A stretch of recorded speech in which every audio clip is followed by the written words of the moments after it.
Hello, this is Matthias, and I'm back in the tank versus air discussion again. This time it's more from the tank point of view, and the more I discuss this, the more I feel like I have even more things to add to the discussion, and I hope most of you guys want to continue adding to it as well. Now, mostly when I participate in tank balance discussions, it's because it involves air. I am a far more experienced pilot than I am a tanker. One of the main reasons why I spawn tanks is because I want to participate in a battle where it is impossible to fly.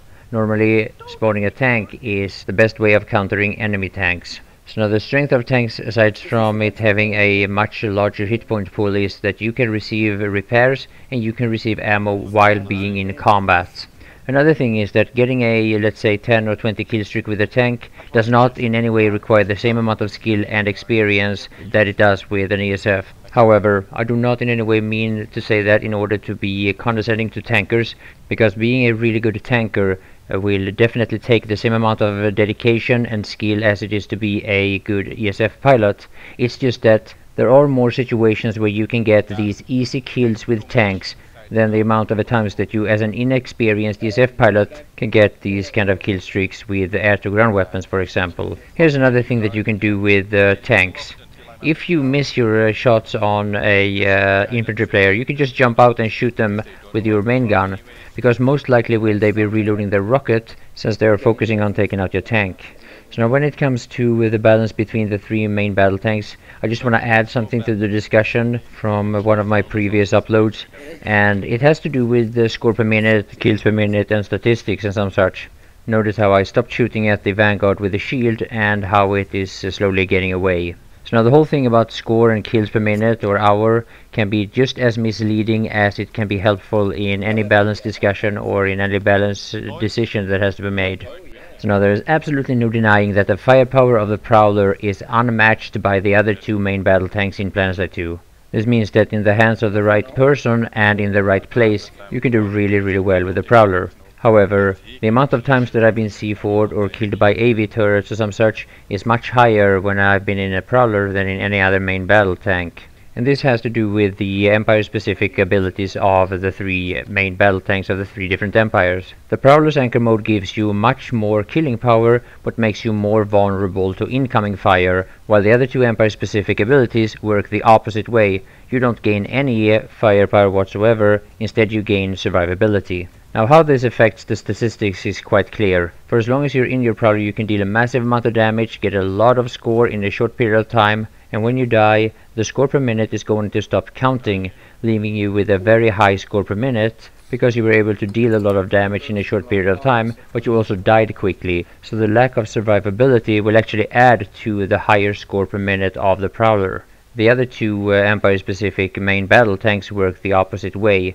You will spend a lot more time in the tank where you are just getting away from the battle due to your higher survivability. This is going to allow you to get away, repair, and find a better position, but while you're doing so, the score per minute is going to go down. So now, aside from dedicated anti-vehicle weapons, you also have air. Now, air is a counter to ground. It always have been in all games that I played, but if you are a dedicated tanker, you may want to find people to play with that so that you can stick together and at least have one Skyguard with you. Now in Bling we prefer to keep it small because we are mainly an air outfit, and since we prefer to focus on air to air, it will make the game boring if we are too many people. But as a tanker it's a very big difference, because the options with having more people are much greater.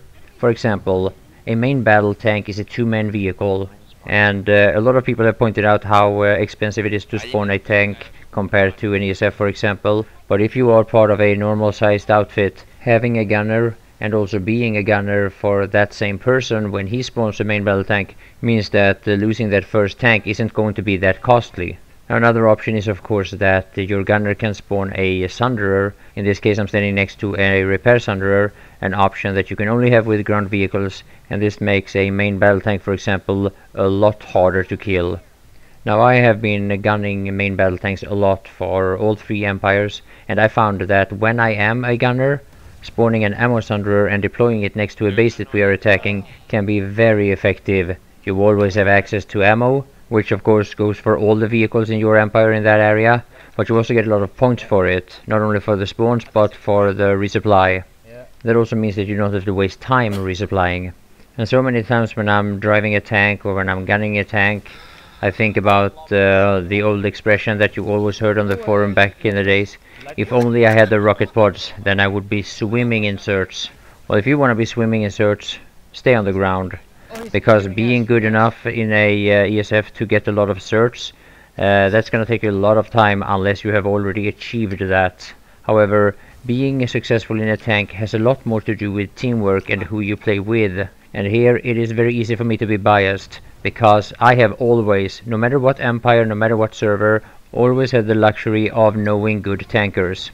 This is Winfield from Miller, and I have to say I'm really glad he plays on Miller and not on Cobalt. Unless he wants to roll TR, of course. I'm just saying. Now, the tankers that I have had the big privilege of gunning for, this is not something that you can just expect. And I do understand how this can appear in my videos, that tanking is much easier than it actually is. But I'm also trying to point out the strengths of tanks as a way of helping newer players to just improve and give a few tips. So a video like this is not only about balance. Yeah. I'm blocking on. Oh, nice. So anyway, that's all for now, and maybe remember this part of my community request video. You could actually call this a part 2. Well, this is how it ended. Start to repair now. Oh, Seaford. So yeah, thank you all for watching, and bye for now.